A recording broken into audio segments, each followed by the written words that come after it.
how do you persuade people? If you have an idea, how do you get others on board to help you turn it into something real? Sadly, lots of really good ideas never get anywhere. How can you make sure that yours do? 3 years ago, one of my best friends got diagnosed with the fatal asbestos disease. Now, usually people get asbestos diseases from a workplace and are eligible for compensation, which at least means they die knowing their family will be okay. My friend got his from a house in Canberra he grew up in that had asbestos insulation.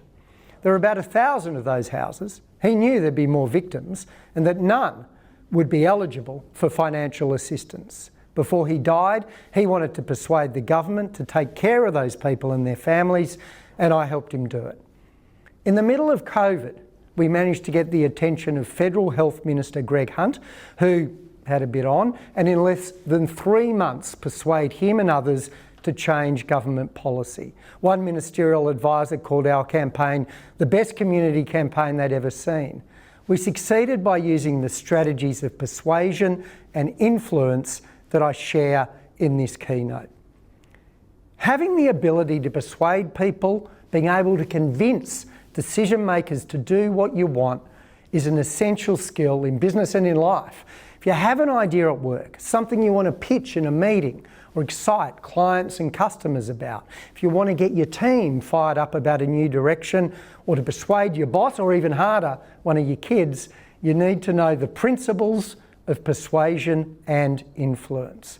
Some of the things I'll discuss in this keynote are: how do you identify who the decision maker is? Making a great pitch to someone who doesn't actually have the power to do anything is of limited value. So how do you get to the person who can make things happen?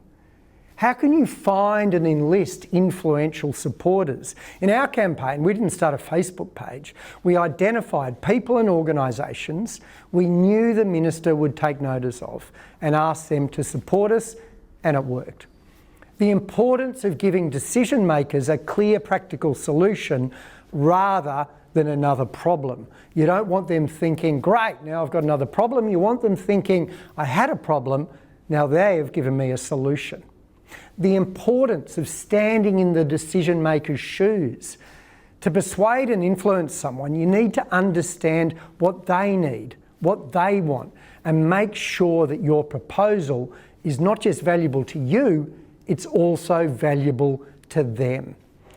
Our campaign succeeded, but not because our idea was more worthy than others. People pitch the Minister for Health worthy ideas every single day. We succeeded because we worked out who the decision makers were, worked out how we could get to them, and because we put ourselves in their shoes and asked, what do they need in order to make the decision that we want them to? In my keynote, I want to give everyone in the audience the strategies and tools they need to be able to persuade and to influence.